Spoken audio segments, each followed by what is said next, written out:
प्रिय विद्यार्थियों, आज हम फिर वापस से उपस्थित हुए हैं लेकर के यूनिट सेकंड सेमेस्टर सेकंड का जो नेक्स्ट पार्ट है वो। इसमें हम देखेंगे कि क्लाइमोग्राफ की रचना किस प्रकार की जाती है और हिद्रोग्राफ की रचना किस प्रकार की जाती है। आज हम करने जा रहे हैं निम्नलिखित आंकड़ों की सहायता से जोधपुर शहर का क्लाइमोग्राफ बनाएंगे, जिसमें हम देखेंगे कि पूरे एक वर्ष का तापमान, इसमें हम किस किस को दिखाएंगे, तापमान को सेंटीग्रेड में और सापेक्ष आर्द्रता को प्रदर्शित करेंगे, जिसमें हमें वर्ष के महीनों की टेबल बनानी है। जैसा कि टेबल में दिखाया गया है, जनवरी, फरवरी, मार्च, अप्रैल, मई, जून, जुलाई, अगस्त, सितंबर, अक्टूबर, नवंबर, दिसंबर, इस प्रकार आपको एक टेबल बनानी है, आयताकार टेबल बनानी है। आयताकार टेबल में नीचे दो कॉलम बनाने हैं, जिसमें एक में लिखनी है आर्द्र बल्ब का तापमान सेंटीग्रेड में लिखना है और सापेक्ष आर्द्रता का तापमान प्रतिशत में लिखना है, जैसा कि इस टेबल में दिखाया गया है।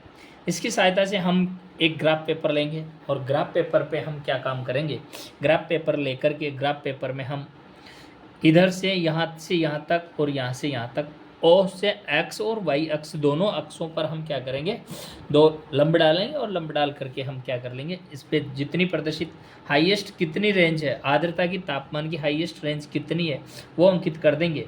हमने देखा कि आर्द्रता की जो है इसमें देखा गया, हमें हाईएस्ट जो टेम्परेचर है वो कितना दिखाया गया है, इसमें हाईएस्ट टेम्परेचर दिखाया गया है 25। हम ले लेंगे इसमें 30 सेंटीग्रेड तक का तापमान के लिए प्रदर्शित करने के लिए ऊर्ध्वाधर हम 30 सेंटीग्रेड तक ले लेंगे।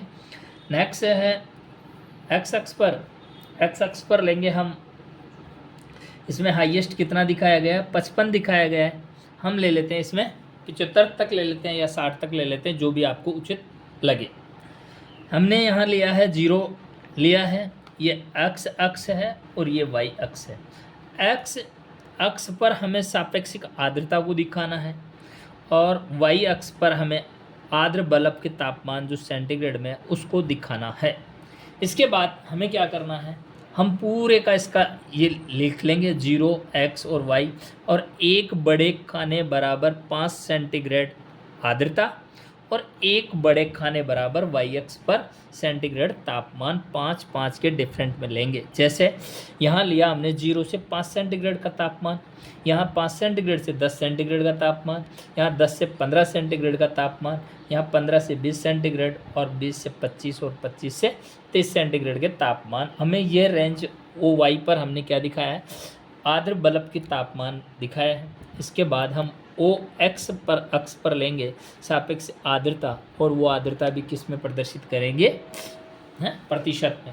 हमने लिया कि 0 से 5%, एक बड़े खाने बराबर कितना लिया है, 5%। ये 0 से 5, 5 से 10, 10 से 15, 15 से 20, 20 से 25, 25 से 30, 30 से 35, 35 से 40, 40 से 45, 45 से 50, 50 से 55, 55 से 60, 60 से 65, 70 और 70 से 75, ये हमने ले लिया। अब हमें करना क्या है, इस सारणी के आधार पर हमें क्या करना है, हमें देखना है सबसे पहले तापमान जनवरी माह में कितना दिखाया गया है, 14 सेंटीग्रेड टेम्परेचर दिखाया गया है। हम सबसे पहले यहाँ 14 कहाँ आएगा, हमने लिया 14 सेंटीग्रेड, हमने लिया यहाँ, तो यहाँ इसका एक नीचे वाला खाना आ जाएगा, यहाँ हमें पता है ये 15 सेंटीग्रेड के नीचे आएगा। इसके बाद हमने कहा कि आर्द्रता कितनी है, 27 सेंटीग्रेड है, तो हम आर्द्रता लेंगे 25 और 2 के बाद 26, 27, तो हम यहाँ इधर तो 27 को इंगित करेंगे, इधर 27 को इंगित करेंगे, यहाँ 27 आ गया और इधर 14 और 27 दोनों जहाँ मिल रहे हैं, जहाँ दोनों रेंज एक दूसरे को काट रही है, वहाँ हम ये चिन्ह अंकित कर देंगे और कौन सा महीना हो जाएगा, जनवरी। इसी प्रकार हम नेक्स्ट लेते हैं 16 और 39। हमने देखा कि 39 कहाँ आएगा, 39 तो यहाँ आएगा, हमने लिया आगे आएगा, तो हमने लिया ये 39 आगे लिया और 39 लेकर के ये 39 ये आ गया, 39 हमने लिया, ये 39 यहाँ आ गया। टेम्परेचर कितना है, 16। हमने देखा कि 15 ये 14 था, तो इससे ऊपर जाएगा, हमने ये 16 पे यहाँ अंकित किया और यहाँ हमने जनवरी लिखा, यहाँ एफ लिखा। इसके बाद नेक्स्ट हमने लिया 15 मार्च का लेंगे, तो टेम्परेचर तो 15 है, लेकिन हमें आर्द्रता देखनी पड़ेगी कि आर्द्रता कितनी है। तो हमें पता लगा कि आर्द्रता कितनी है, 23 है। तो हम इधर आ जाएंगे वापस, और जहाँ एम प्रदर्शित है यहाँ मार्च प्रदर्शित कर देंगे। मार्च के बाद जैसे ही नेक्स्ट टेम्परेचर है, दोनों एक दूसरे को काटेंगे, यहाँ अप्रैल का महीना लिख देंगे। अप्रैल के बाद हम सीधा लेंगे अप्रैल के बाद हमें पता लगा ये मई का मार्च है, मार्च अप्रैल मई, और मई से सीधा हमें जून, और जून का टेम्परेचर दिखाया गया है। जून का दिखाया गया 25, हमने इस 25 पे सिंबल लिया, और 25 43 हमने कहा 43, और 25 पे हमने क्या इंगित कर दिया, जून इंगित कर दिया। जून इंगित करने के बाद 25 और 49 पे हमने क्या कर दिया, जुलाई टेम्परेचर इंगित कर दिया। इसके बाद अगस्त। इस प्रकार मिला करके सभी रेखाओं को मिलाते हुए हम क्या कर लेंगे, एक वर्ग वो खींचेंगे, रेखा ग्राफ खींचेंगे, और इस रेखा ग्राफ की सहायता से हमारे को एक क्लाइमोग्राफ की आकृति क्या हो जाएगी, प्रदर्शित हो जाएगी। इसके बाद हम इसके चारों कोणों में यहाँ लिख देंगे ये वाले वर्ड, ये और ये। इस प्रकार चल करके हमारे पास एक क्लाइमोग्राफ तैयार हो जाता है। इसे नेक्स्ट स्टेप में लेते हैं हम हीदर ग्राफ। हम इसमें दिया गया है निम्नलिखित आंकड़ों की सहायता से मेरिट का हीदर ग्राफ बनाइए। हीदर ग्राफ की रचना करने के लिए हमें क्या करना है, ये सारणी बनानी है। एक सारणी बना दी है, डाटा दिया हुआ होगा आपको, उस डाटा के आधार पर ये 12 महीने के नाम लिखने हैं। इसके बाद औसत मासिक तापमान प्रदर्शित करना है, तापमान सेंटीग्रेड में प्रदर्शित करेंगे।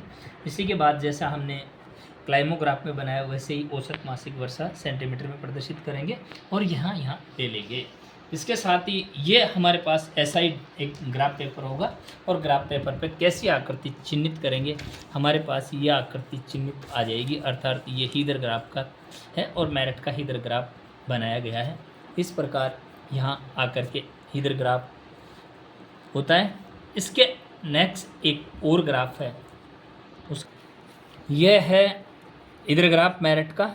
और चैनल को सब्सक्राइब ज़रूर करें, और चैनल को सब्सक्राइब लाइक ज़रूर करें। थैंक यू, धन्यवाद। इससे आगे हम पढ़ेंगे मौसम तापमान के मानचित्र और उनकी उपयोगिता, जो नेक्स्ट वीडियो में आपको मिलेगा। Thank you.